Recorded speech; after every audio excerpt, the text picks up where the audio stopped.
NJCAA Hot Hoops, the first ever women's basketball show for the NJCAA. My name is Dan Olson. I'm co-hosting with Kenya Landers. We're both JUCO forever. Have great roots in our JUCO past. And we're delighted to be here. And I think we're really going to be a fun thing for all of us to learn more about the game, the individual teams, players, etc., as we go forward throughout the season, culminating in a national championship at Casper College in Wyoming.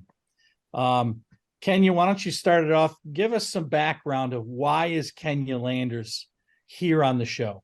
Yeah, like Dan said, Kenya Landers here from the great state of Texas.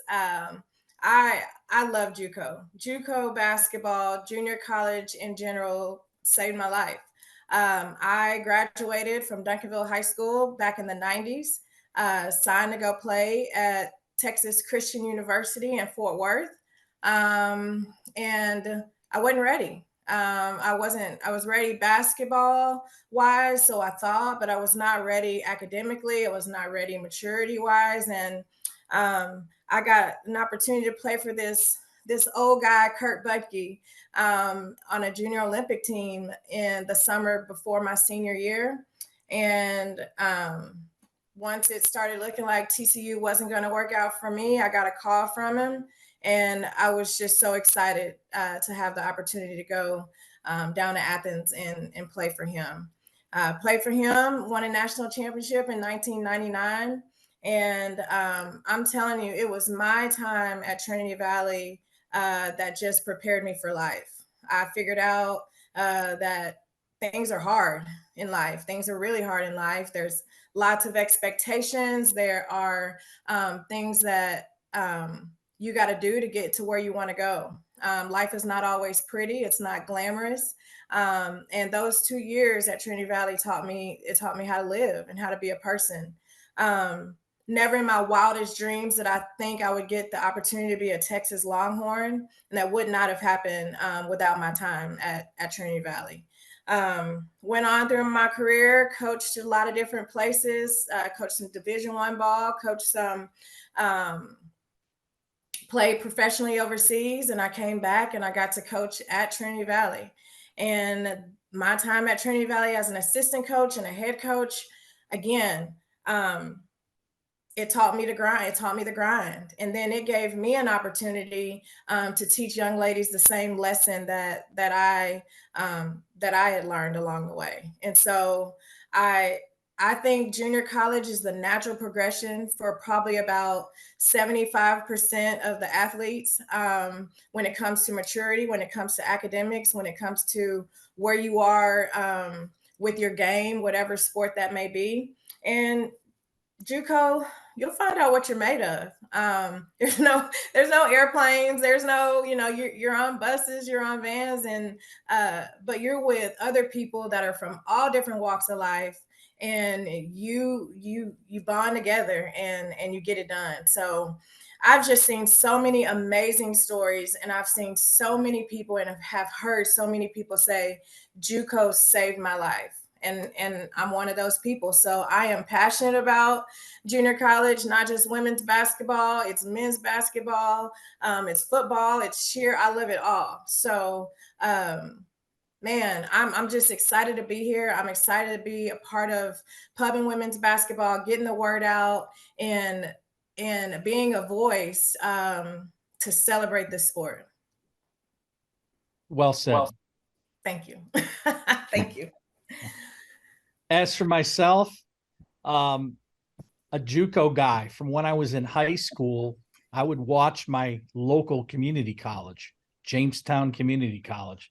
Back then, a Division I JUCO. Now they're Division III in the New York State region. Well, we had a powerhouse. We'd go to Hutchinson, Kansas every year. We'd play in the national tournament.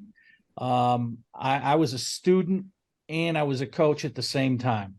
So I got really thrown into this thing with some high-level players.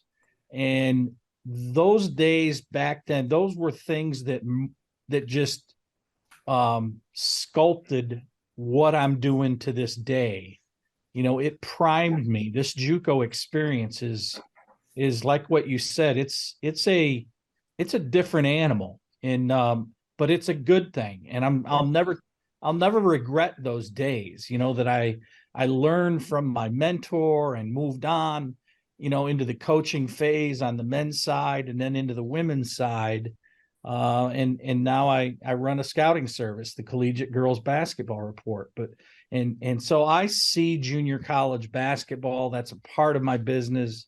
And I think it's a vital part of my business. There's a lot of great players that are out there, and like Kenya said, from all walks of life, that find their way to small town America and to really kind of just blossom into these young women that really like play on a national stage. And to see them come from an infancy of where they were to where they are is really rewarding for me to at least watch it and see it from afar. They may not know who I am, but really, Everybody really knows who you are, Dan. Everybody knows who you are. I I would don't hope want to so, hear but you never know. But this first segment, we want to talk about where we're at here in week one of the regular season, and we've had some really good games so far during the first week of the season. We have Bart Walker coming on shortly, but Bart's 2-0. He's the defending national champ. He's ranked number one. He had a good game against Salt Lake Community College. He won by 7. And he's got a nice team. He's got a player, Destiny McFall. It's probably the nation's top point guard. She's got size. She can score it. She can handle it and throw it around, and she just has a good court awareness of herself. And she's a returning sophomore. So she's been there in the national championship stage. And so he's off to a good start. He's got East Mississippi, I know, tonight on the road. But as we will allude here during the times that we spend ahead with the various shows, the Panhandle Conference in Florida, one of the, if not the strongest conference in the country in women's JUCO, and Gulf Coast, a perennial national champion many times over. They're off to a good start as well this season. They've had a win against Salt Lake as well. Pensacola, a relative unknown, used to be on the national stage. Now they're back there. They've had a couple of impressive wins. Once against Eastern Florida State, the current number 3 team in the country. Pensacola's got a good backcourt. They've got a young little player named Gabrielle Bendick-Giron from Miami that's about a 20-point-a-game scorer. She's not tall, but she's got a little shiftiness to her game, knows what to do with it, and has really kind of led them so far in the season that's just started for them. Dodge City, they're an unranked a team, but they've made an impact right away out of the gate with a good backcourt too, beating South Plains. South Plains ranked number 13 in the country. Dodge City's got a good backcourt. Like I said, Paris Atkins is a transfer from Central Arkansas. This is a Division I player now that she can get it done. And then they've got another player named Paris Santa. I want to say Santa Saria. It's a long last name. I hadn't seen her before, but she's really stepped up her game as well. And so Dodge looks to move up, and Eastern Florida State, they're trying to figure it out, even though they've got a really talented front court player in Amelia Hassett from Australia, one of the nation's leading scorers so far. I believe she's averaging like 24 and a half a game. But MJ Baker, who's really stepped that program up into the national spotlight over the last couple of years, they sometimes start a little slow and they figure their way out, and then they get there to, when it counts. So that's what we've got so far with our rewind, I guess you could say, of the games that have been played from week one and Yeah. who's really done well thus far. I'm ready to talk about the games coming up. Okay, We got some good ones coming up. we do. Dan the man. All right. Yes. So we got Jones County from Mississippi. They're taking on Mississippi Gulf Coast on November 9th. What you got for that? I'll tell you what, Jones County got a new coach. Denisha Faulkner was a high school coach in Yeah. Mississippi. She's now at Jones. The former coach from Jones, Missy Bilderback's now at Louisiana Monroe. So, but there's a couple players that are still at Jones that she's got some things to work with, but I think it's a new process for them. And this will be a good test for Jones because Mississippi Gulf Coach, who I have seen, may be one of the better teams in that entire southern region of the U.S. They've got some stability from each position. They've got really good athletic guard play, and they feed off that pressure defense. And I think that will be a tough game for Jones to play. So that's a good marquee matchup early. Yeah, and that could be one of our big regional matchups in February, right? Absolutely. So Yeah. that'll be a good. I'm anxious to see what happens with that. All Yep. right, then we also have Eastern Florida State matched up with Gulf Coast on November 10th. And then we got some games with Miami-Dade as well. So what do you think about those games? Well, that's a tournament at Northwest Florida Mhm. State. I'm going to be at that this weekend. Awesome. Yeah. And so Miami-Dade usually takes a little trip north from Miami. They used to go to Ocala and play. Now they've gone a little further. This will be a really good test for Susan Summons' team, Miami-Dade, to see where they fall. She's got a lot of moving parts, I think, on her team. She's got size, but she knows what she's doing. She's been there an awful long time and has had tremendous success. So this will be a good test for Susan and her Miami-Dade team. And you got Eastern. They're looking for a little retribution, I think. They've got to play a couple of good teams there possibly, and Gulf Coast. Gulf Coast got one of the best front court players in the country, and Izzy Mamadou, who used to be at Eastern Florida State, by the way. Oh, yeah, And so those are two national level teams. That's going to be a game that will be another possible regional type final game. You're playing it at Northwest Florida State. Yeah. So it's 4 good teams there. Yeah, this is so interesting to me, these matchups here, because I just remember in my time at Trinity Valley coaching, like every year we hit Florida. We hit Florida because we want these tough matchups early on because you're gonna get a score, you're gonna get a winner and a loser, but you're gonna get a tough check, you're gonna get some gut checks, and you're gonna get some kids that's gonna get opportunities to get looked at by some colleges too, because they will be in the house for these games this weekend. Yeah, these kids are going to get challenged. No question. And being somebody that has coached in JUCO and has coached in Division I, there are certain things that people are looking for, and these tough games early on will show them a lot. So I'm excited about that. I'll be tuning in for sure. I'll look for you and try to wave. Okay. All right, then Salt Lake gets back west, right? Yeah, I think they're back west, or they may be back west somewhere. They're not in Florida anymore. No, they're in Eastern Arizona. Yeah. There you go. Now, Eastern Arizona, this is a good game. Eastern Arizona may be the best team in Arizona in that region. This woman, Angelica DePaulo, who coaches the team, she's got some internationals. She's got a really shifty point guard. She's got front court size.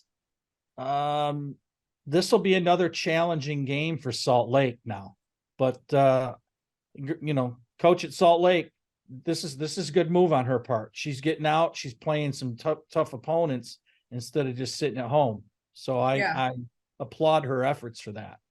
Yeah, then we got Shelton State taking on Chipola with their new coach, right? John Markham. Yep. John Markham, first year coach now at Chipola. Former coach Greg Franklin, now at Garden City. Yep. And the mainstay, Madonna Thompson, she's never counted out. Now her team didn't always look great during the jamborees through the past month, but she's winning. She finds a way, and she molds those kids and to make them believe. And she's really productive in her craft of how to coach those kids. So that'll be a good game at Chipola. Yeah, no doubt. That's awesome. What else we got going on? We got South Plains. We'll be taking Eastern Arizona's getting after it. They're taking on South Plains as well.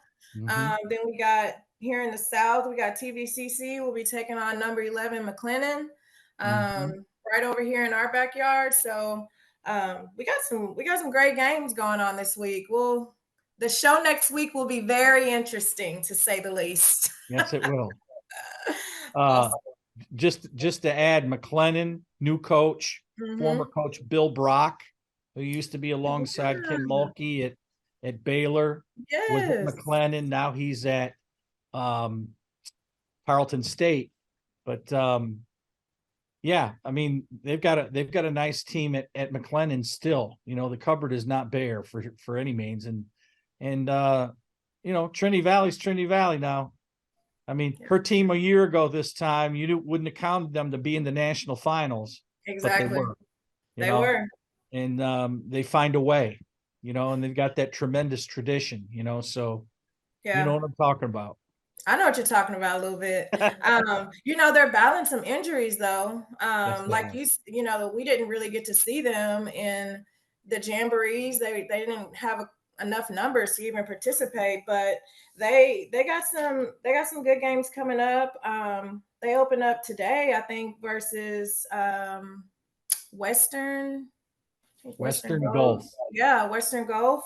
And then, like I said, Saturday against McLennan. And then after Thanksgiving, we got the rematch. The Natty rematch. So that'll be awesome. On their home floor. Yeah, on their home floor down here in Texas. I think I'll be front and center for that. There you go. That'll be awesome. That'll be interesting. But you know what? It's a marathon. That's right. He may not be winning a game, you know, here and there like they normally do. But before it's all said and done, they're going to be there knocking on the door. You know it. You know it.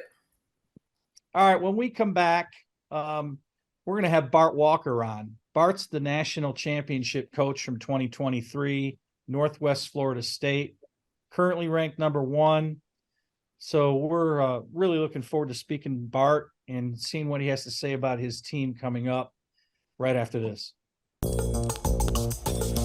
Intensity fuels these champion student athletes to greatness. Zurich Insurance is proud to be the official provider of student athlete insurance for the National Junior College Athletic Association. Throughout the highs, we cheer along to their screams of victory. Throughout the lows, we support them through their tears of defeat. Zurich Insurance, helping student athletes play the sport they love.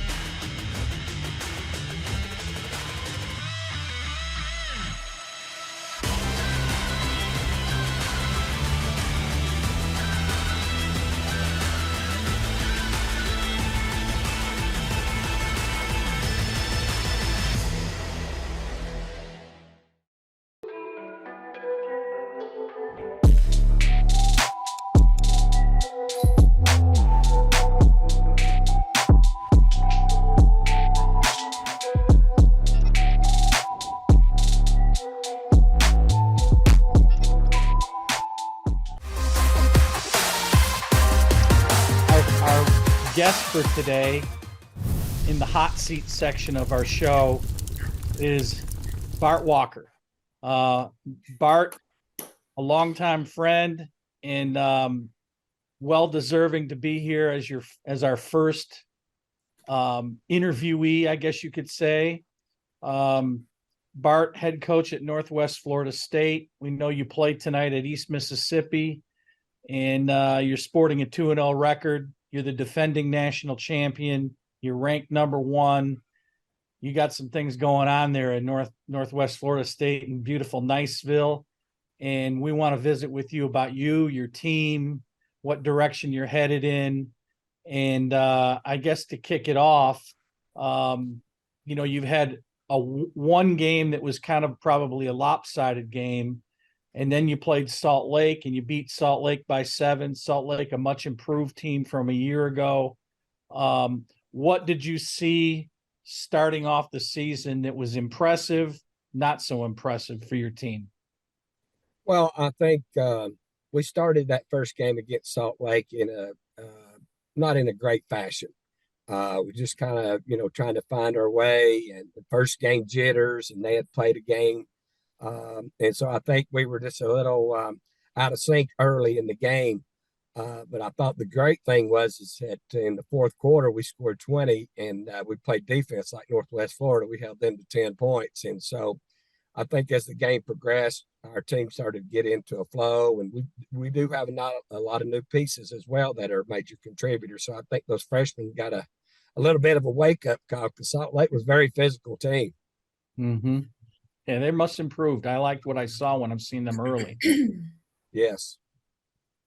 Kenya, what do you have? Well, the million dollar question, Coach, being number 1 ranked in the country, coming off of a natty, how do you make the kids, the girls, the ladies, how do you make them understand that you're going to get everybody's best shot? You got the target on your back, not that it's something new, but everybody's gunning for them every time. And I just remember from my experiences, I remember my coaches trying to tell me, and then me trying to tell my players, everybody's giving you their best shot. What are some of the things that you do to keep them focused, to make them understand that last year means nothing? How do you keep them going every day, keep them motivated, while having the pride and the swag that comes with it, but remembering that there's a responsibility with all this? Well, every team's different at this level. We don't have those juniors and seniors to depend on. Right. Now, we do have some really outstanding returners that played significant minutes in the national championship last year. But I think you just have to do what you do. We have a culture established of doing the little things, the details, the hard work, getting in and grinding in individual workouts and film study. And I just think, especially with this generation, post-COVID, getting them out there and making them compete and learn how to communicate. The biggest thing is them making them understand there's a high standard, and you got to live up to that standard every day. And that means, even though practice may be repetitive, that repetitive action is going to make you better in the game. So I just think, you just got to keep challenging them in different ways every day. Don't make it complacent, but we do have to do a lot of things each day to drill it into them of what we do. And so, I think they're starting to buy in a little bit. But they found out in the jamborees, and obviously with Salt Lake, Salt Lake jumps on us and we're down 6 at the half. Then they get us down 12 in the third quarter, and they're playing like it is the Natty Championship. Right, So right. I think in the fourth quarter, they realize, okay, it's time to turn it on. And so I don't like to see that. You like to be a little more consistent, but it's very difficult to make them understand that they're coming after you every night, as LSU found out yesterday. Mm-hmm. Yeah, exactly. Hey, one other thing I want to ask you and talk to you about, which I know is such a huge challenge for coaches like you that are coaching such high profile athletes that are so talented and have more natural ability than some people have that, can work all of their life. And, you want them to have their big personalities, right? You want them to have that, like I said earlier, that swagger, which is what makes them great. How do you manage all of those personalities? How do you get them with the team that we're most important? I want you to do you, but I want you to do you in the confines of where our team is going. Talk to us a little bit about some of the things that you do to keep your team focused on the actual team. Well, we do a lot of stuff in our team, culture that last year our I guess our motto was selfless. We are selfless for each other. And so we put that on our shirts. This year we put serve others. We're going to serve others and get the rewards back. You pay it forward, you're going to get twofold back. So a lot of those are just subliminal messages, and even, they come in and they're going to have days where they obviously know they're good, but you have to hold them accountable to the standard as everyone else. And if you're not meeting that standard, you have a repercussion from it. So we try to make our players understand, even though, yes, we understand how the value you give is lead these younger people to get to where you are. And we do it through selfless behavior and serving others. And we talk about that constantly here, that no one's bigger than the program. I love that. Awesome. Bart, we talked last year. I remember you were struggling to find games. Remember? Oh, yes. Is that the same case now? I'm sure it probably is, isn't it? We've not played at home yet. This is our third game. We're having to go find games. We got to go to the Valley. We've been out to Texas every year I've been at Northwest, and multiple times, just to make sure that we get games and we get competitive games. It's not that we don't try to get games in our area. Sure. It's very difficult to find people that, they want you to come to their place all the time. But we had 4 home games in the whole month of the first half last year. We had 4 games. This year we do have probably 6 or 7, so it's been better. But yeah, I guess when you're, the Valley knows and Gulf Coast knows, it's hard, especially when we have classics. You're going to play us or Chipola, us or Gulf Coast, or, so a lot of people don't want to come in the preseason or pre-conference and play 2 games like that. But, you just got to take what you get. I think we're at 28. We just had 1 canceled the other day. I'm hoping, usually after the first game last year, we had 5 games canceled. And so we had to just find games. We ended up with 26 regular season games, and 12 of those obviously were in our league because we played each other 3 times. So against Georgia Perimeter back in the day, they were good. I brought them to Florida. I think coaches get too locked into wins instead of creating an atmosphere to challenge your team. Yep. So, we just continue to grind and try to get a better schedule and make it a good enough one that we can, be ready for the Panhandle when we start. Mm-hmm. Yeah. I think that this is kind of a trend, so to speak, that's happened. And I think you'll see, obviously, early on, we've got some national level implications in games of teams that are going way out of their area, their region. Florida Southwestern going all the way to Southern Idaho to play a game, Right. I think that that's a little unique in itself because junior college, let's be honest, you're on a fixed budget to a certain extent in your travel, and you're just trying to make ends meet and try to figure it out, and so it's you've got a difficult job, I think, more so than people realize, of doing little things like that in your scheduling, your psychology toward your team, to get your W's, so my hat's off to not only you, but all the junior college coaches that are out there that do it. It's a tough job. No, Yeah. I saw some of that too. And I saw, there was Mexico and Kansas kind of came together last week. That wasn't a short trip for any of those guys either. So, I think if you want to be competitive, you got to challenge your team. And yes, it is, our budgets are what they are. I guess you have to raise some money, which everybody has to do that. But it does make it a strain on the players as well. Going for instance, Florida Southwestern going all the way from Fort Myers to Idaho. And that travel is very significant right there. And Sure. You're changing time zones, you're changing atmosphere. You're going up into the mountains playing in a different elevation. There's a lot of factors there that go into that. And I was happy to see Salt Lake come out. That was great on her behalf, but she wanted to challenge her team early. And I told her if we can make it financially feasible, we would love to reciprocate that, even though we didn't host it. I'd like to give my players that experience as well if we can make it financially easy for us to do that. Yeah.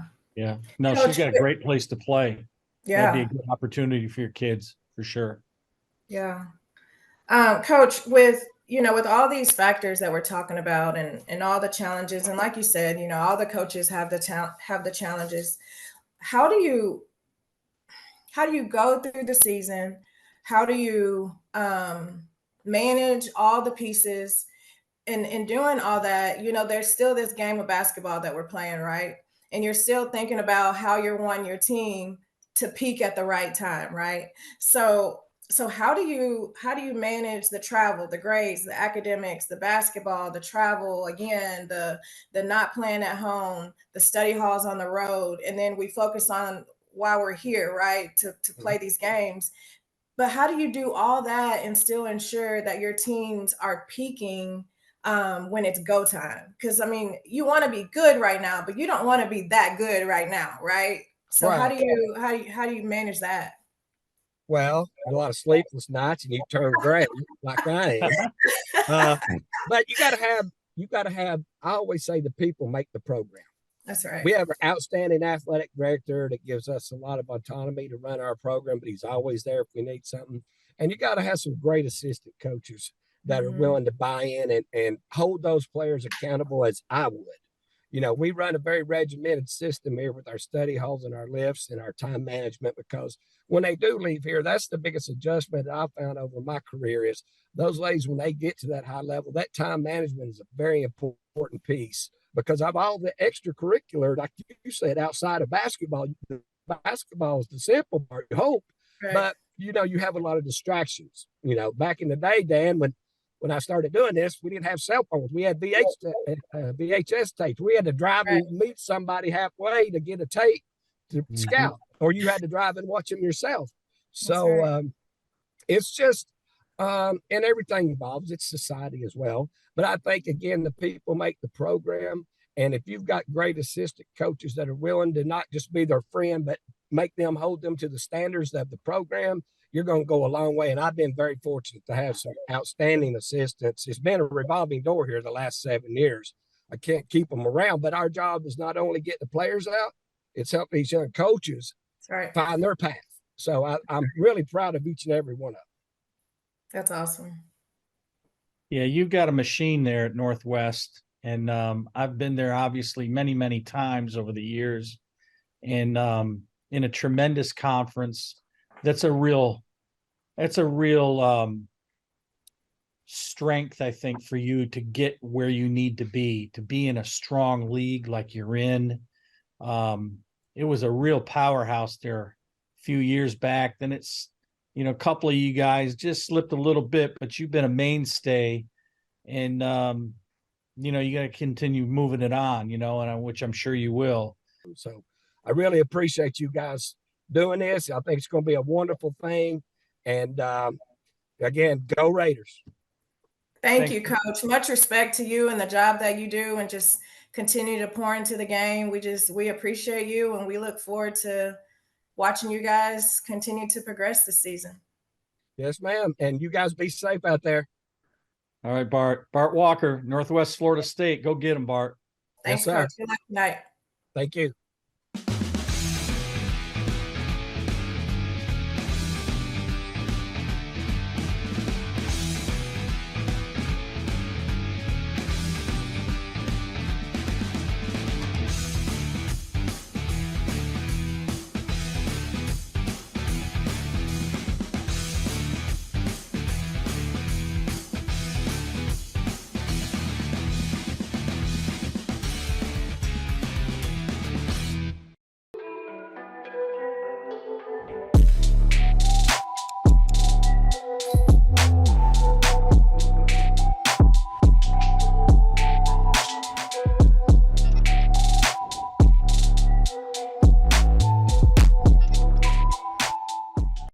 As the second largest intercollegiate athletic association in the country, the NJCAA serves not only a pivotal role in college athletics, but in higher education.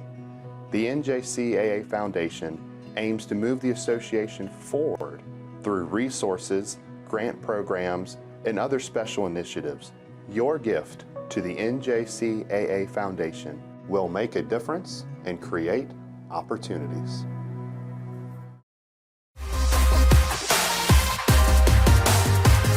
We're back. Our other segment now that we have called Standouts. We want to touch with certain players that have made a real impact through their junior college days. This could be an endless list, but we're going to keep it at 3 or 4 anyway. And but I'll start it off. The National Player of the Year last year, Sakima Walker, 6'5" center. Beast. This is becoming redundant, but she played at Northwest Florida State. Started her career at Rutgers, didn't work out, found a new home, like a lot of JUCO players do, and really blossomed. A skilled front court player, which is of high value, and now she's at South Carolina. Not a bad place. Not bad at all. So Sakima has got a little bit of a bloodline going on there. Her dad, Samaki, played at Louisville, played in the league for a while. So she's got some similar size. He was a big 6'8", 6'9" guy, and she's no small player by any means. She's at least 6'5", but she plays long. But she's made an impact through her junior college time at Northwest Florida State. The second player that was right behind her from a national ranking standpoint was Sakia White, who's now at Florida State, formerly at Jones County in Mississippi. A real bouncy, athletic, tough player that's, inside of 10 feet, she's money. She's so fun to watch, man. Yeah. She is And fun. was a rookie at North Alabama in the Atlantic Sun, I think they were in at that time, and then left North Alabama and went to Jones and really blossomed, So she made a good choice going to Jones, and now she's a Seminole playing in the ACC, and the world is her oyster, I guess you could say right now. Right. That's right. So, and let's see, who else do we have? Let's talk about Shalana Wagner. She's an interesting player, a highly ranked player out of high school, out of Detroit Edison Academy. Goes to Xavier, doesn't work out, lands at Wabash Valley in Illinois. Gets coached up by a guy named Luke Scheidecker, who's a JUCO guy through and through. Okay. Good old Luke. Yeah. And this girl's now at Troy, which is a perfect fit for her because, as we know, Troy loves the JUCO. And a former JUCO coach herself, and Shanda Rigby from Pensacola. Her assistants. Yeah. I mean, she's made a living off of these kids in JUCO. There may not be another school in the country that's as successful over the long haul in the recent time frame, let's say of the last 7 to 8 years, than Troy with JUCOs, So I'm sure Shalana will fit right in. She'll do her thing there. She's a 5'9", kind of a combo, but she's tough to guard, man. She's like slinky and all over the place, but she can hoop. So anybody else?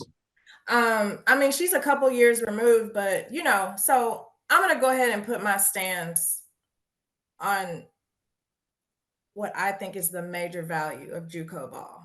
Okay. And that is guards. That is the point guards. Got to have good guards. You got to have good guards. You can't, big people are big people, but you got to have guards that can handle the ball. You got to have guards that can take contact. You got to have guards that can finish in the paint. You got to have guards that can take care of the ball. You just got to have legit guards. And they need Kenya Landers with 2 more years of eligibility. That's what they need. Hey, I feel like I can still play. Yeah. No, seriously, but last night, she didn't get a ton of playing time, but with LSU last year, I just love everything about her game. And she was a JUCO product from Australia, and just such a good ball player. And that is going to be one of the things that I really talk about. So I will be focused on the top guards this year in JUCO basketball, and I am a heavy critic. I am a hard critic on the guard play, but I will say this: much respect to them, seriously. And the thing that I love about these young ladies that we're talking about, I mean, they were all on their second chance.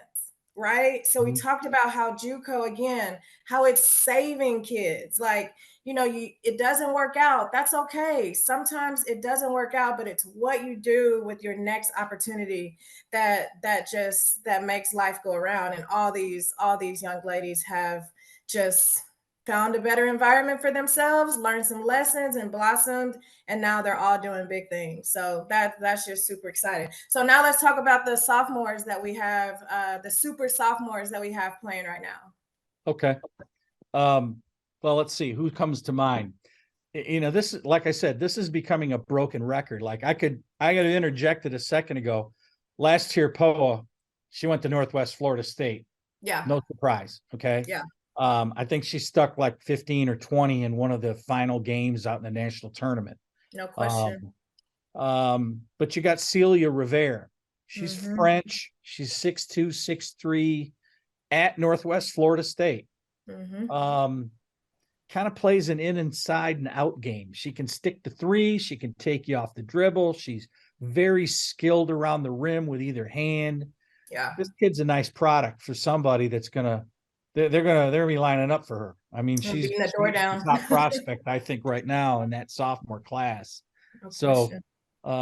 we'll see how she develops around through the rest of the year. But right now, she's a real deal. She is. What about Jennifer Silva, our girl from Brazil? Yeah. For real. Yeah, this girl has got a chiseled body frame. 6'4",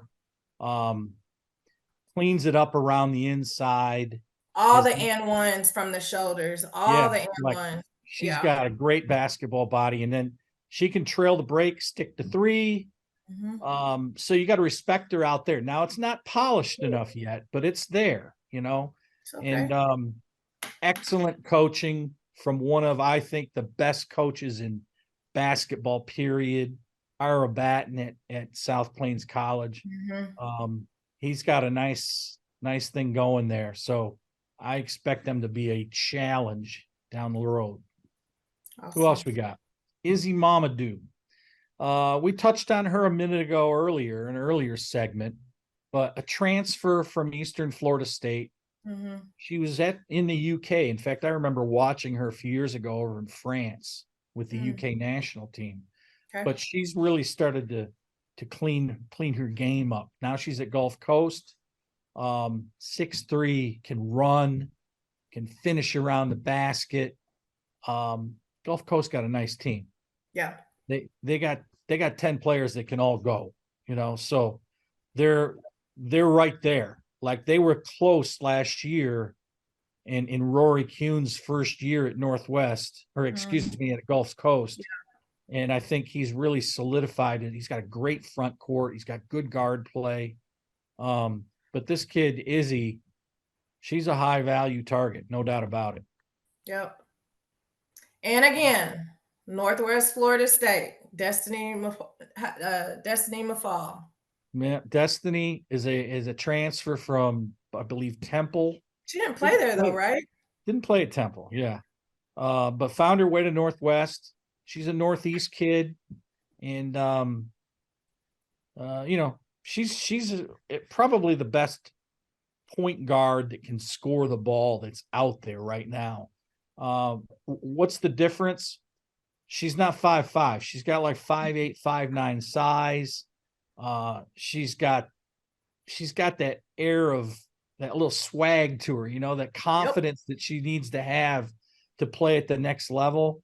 And she's producing, she's doing it, So, Bart's a lucky man because, it's like you said, it's tough to play. It's tough to find good guards, and it's a guards game. Let's be honest. It's a guards game. And, So that's a good foundation to have.